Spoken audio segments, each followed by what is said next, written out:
Hey, salut le monde, c'est Martinus, et aujourd'hui on se retrouve pour l'épisode 3 des bases du Lua. Donc aujourd'hui on va voir les conditions. Conditions, c'est quoi? C'est ce qu'on appelle une structure de contrôle. C'est une manière de pouvoir faire en sorte que un bloc de code va être exécuté uniquement si une condition est remplie, donc si une condition est vraie. Donc on avait vu les booléens la dernière fois. Il y a aussi les blocs avec le do n, sauf que là ça sera if then n, avec une condition qui doit être vraie.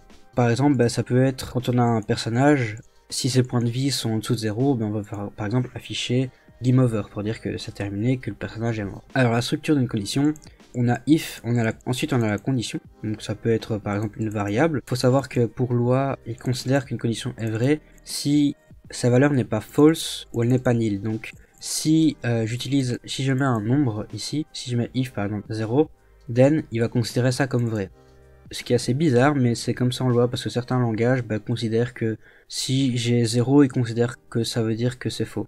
Mais là, Lua, c'est juste, si j'ai if false, then, là ça ne fonctionnera jamais.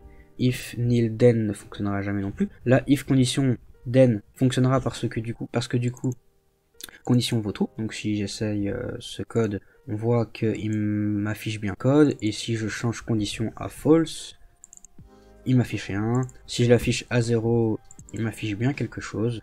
On verra par exemple vérifier que condition c'est bien égal à 0, donc ça on verra plus tard. Mais on peut par exemple comparer notre variable à une valeur, et là dans ce cas là il va rentrer parce que condition est bien égale à 0. Pour vérifier une égalité, c'est bien égal. Il arrive que parfois on veut pouvoir exécuter quelque chose si une condition n'est pas vraie, on veut faire quelque chose sinon. En anglais sinon ça se dit else, donc il y a un mot clé else. Donc là, le code, qu'est-ce qu'il fait? Si la variable isLive est vraie, il va afficher le message je suis vivant.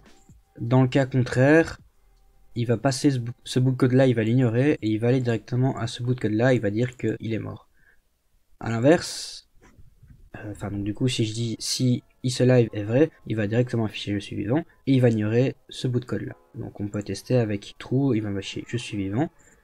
Ensuite avec false, il affiche bien je suis mort. On peut avoir plusieurs conditions à la fois. Dans ce cas là on va utiliser else if, qui veut dire sinon aussi. Donc là c'est un code un peu dégueulasse, mais on verra une version plus clean après. Donc globalement ce que ce code fait là, c'est que on vérifie qu'un joueur a bien son nombre de PV entre 1 et 100, enfin entre 0 et 100, et si ses PV sont à 0, dans ce cas là on dit qu'il est mort. Donc on va commencer d'abord par exemple il a 1 PV, ce qui va se passer c'est qu'il va vérifier que 1 est plus petit égal à 0, c'est faux, donc du coup il va aller à la condition suivante. 1 plus grand que 100, c'est faux, du coup il va à la condition suivante, enfin c'est la condition par défaut, c'est else, donc dans ce cas là il va afficher je suis vivant, et ensuite il affiche le nombre de points de vie. Donc on peut tester ce cas-ci, il affiche bien je suis vivant qui a 1 point de vie. Si je suis à 0, dans ce cas là il va voir que 0 c'est bien plus petit ou égal à 0, puisque c'est égal à 0. On peut imbriquer plusieurs if dans un if, on peut mettre un if dans un if, ça évite un maximum parce que c'est pas forcément le plus lisible, mais parfois on est obligé de le faire. Bon là il y a moyen de le faire sans le faire, on verra la version clean par après. Mais donc là 0 c'est pas plus petit que 0 puisque c'est égal à 0, donc ça on oublie. Et il va nous afficher je suis mort, et il va afficher le nombre de PV à 0. Pareil quel. Si mon nombre de PV est à moins 1, donc imaginons que j'étais à 1 et que je reçois 2 dégâts, je vais arriver à un PV moins 1, ce qui va se passer c'est qu'il va rentrer dans cette condition-ci, parce que moins 1 est plus grand ou égal à 0. Ensuite, moins 1 est bien strictement plus petit que 0, du coup il remet le nombre de points de vie à 0, et pareil il va afficher la même chose, le nombre de points de vie à 0, parce qu'il aura mis les points de vie à 0.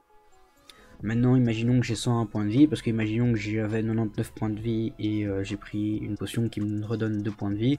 J'ai trop de points de vie parce que le nombre maximum de points de vie c'est 100, et bien ce qui va se passer c'est qu'il va arriver ici, 101 c'est plus grand que 100, il va remettre à 100, et il va m'afficher que j'ai bien 100 points de vie et qu'il est vivant. Nickel. Sauf que le code est un peu dégueulasse parce que voilà, on remarque ici qu'il y a quand même des instructions qui sont, donc des instructions, je répète que ce sont les lignes, qui sont répétées. C'est de la redondance, c'est à éviter un maximum parce que du coup, imaginons que maintenant je veux faire un changement dans la façon où je veux par exemple afficher PV par exemple comme ça, je vais devoir faire le changement sur tous, et il arrive parfois que on oublie de faire le changement sur une ligne et ça ne fonctionne pas. Alors que ce là il y a moyen de le faire avec il y a moyen d'avoir besoin d'une seule ligne, simplement en retirant point de vie en dehors de la grande condition ici. Donc c'est ce qui a été fait ici. On peut virer la condition imbriquée ici en rassemblant ces deux conditions-ci. Donc là, on va vérifier, enfin, on va borner le nombre de points de vie entre 0 et 100. Donc on vérifie d'abord s'il est négatif. S'il est négatif, on le remet à 0. Ensuite, on vérifie s'il est strictement plus grand que 100. On le remet à 100, si c'est le cas. Et ce bout de code là fait exactement la même chose que celui de gauche, à la différence près que on peut remarquer que c'est beaucoup plus propre, quoi. Donc si je teste avec -1, il m'affiche bien 0 et qu'il est mort. Ensuite, pour les opérations relationnelles, donc il y a moyen de, par exemple, tester l'égalité entre deux variables. Donc ça c'est égal égal, on l'a vu un peu plus tôt. Donc là, je vais vérifier que si 2 est égal à 3, est égal à 3, dans ce cas-là c'est faux. Donc du coup, égal devra m'afficher faux. La différence c'est avec un tilde comme ça, la petite vaguelette comme ça. Ça dépend des claviers où elle se trouve, donc ça je vous laisserai chercher. Dans ce cas là du coup ça devrait être vrai parce que 2 est différent de 3. Ensuite on vérifie pour le strictement plus petit, donc 2 est bien plus petit que 3, donc ça devrait renvoyer vrai. C'est exactement la même chose pour plus petit ou égal, il suffit de rajouter un égal ici. Voilà. Plus grand pareil, même principe, là il devrait renvoyer faux. Et là juste une attention, c'est que on peut aussi comparer des chaînes de caractères entre elles, mais ça se fait par ordre alphabétique. Donc, par exemple, un mot qui commence par A, si je vérifie que le mot arbre est plus petit que baobab, ça va m'envoyer vrai parce que A est avant B. C'est l'ordre alphabétique. Du coup, ça peut amener des choses assez bizarres. Si je fais 2 plus petits, strictement plus petits que 15, ça me renvoie vrai. Donc je devrais plutôt mettre comme ceci. Pour dire une flèche, ça me renvoie vrai, et là, ça me donne false. Parce que, par ordre alphabétique, 1 vient avant 2. Là, faut lire dans le sens, est-ce que 2 vient avant 15 par ordre alphabétique, et dans ce cas-là, c'est faux. Il compare d'abord la première lettre, ensuite la deuxième ensemble, etc. etc. Donc là, on pourra tester, et on peut pas tester deux variables de type différents ensemble. Donc on peut pas tester une chaîne de caractères avec un nombre, ça devrait nous renvoyer une erreur. Hop, là on voit bien que c'est faux, c'est vrai, c'est faux, c'est vrai et c'est faux.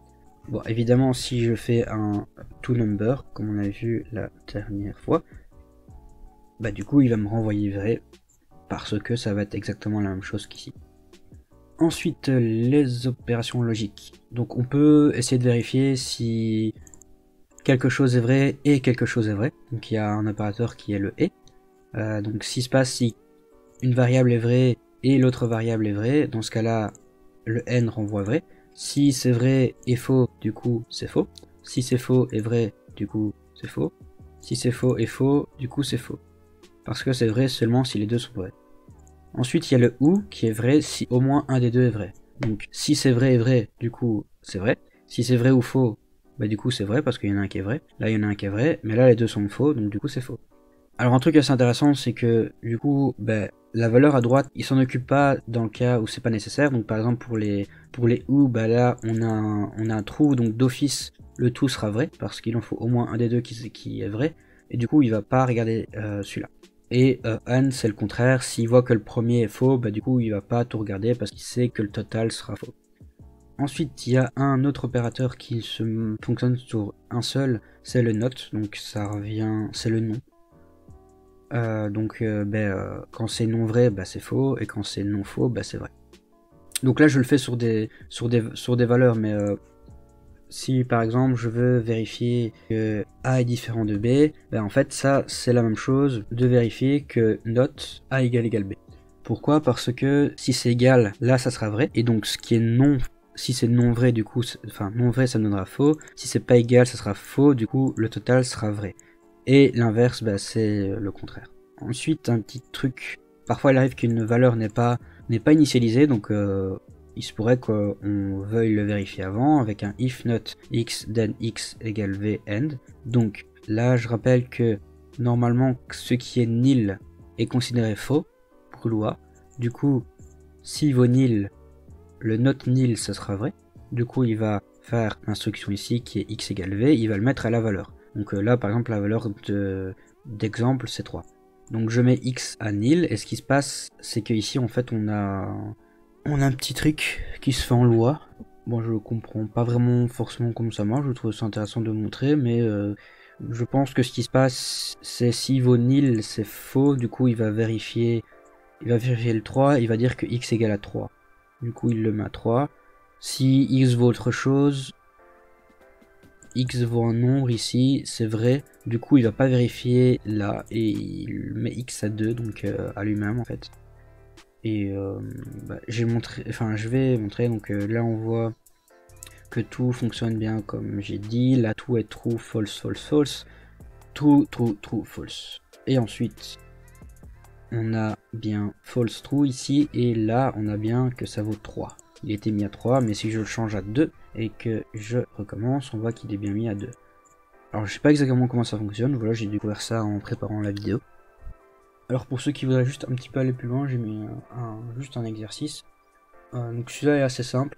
En gros le principe ça serait de demander l'âge à l'utilisateur, donc avec un io.read comme on a vu. Attention que l'âge, il faut bien que ce soit un nombre. Ensuite, s'il a plus de 18 ans, on lui dit qu'il est majeur avec un print, et sinon on lui dit qu'il est mineur. Et d'abord il faut vérifier que le nombre n'est pas nul, donc par nul je dis n'est pas 0, ou qu'il n'est pas négatif. Et vérifier que l'utilisateur n'a pas rentré une chaîne de caractères. Donc normalement, avec tout ce qu'on a vu là, il y a moyen de le faire tout seul. Il y a les solutions. Donc pour le 8, c'est la solution est là. Je vais pas la montrer parce que sinon ça n'aurait pas d'intérêt.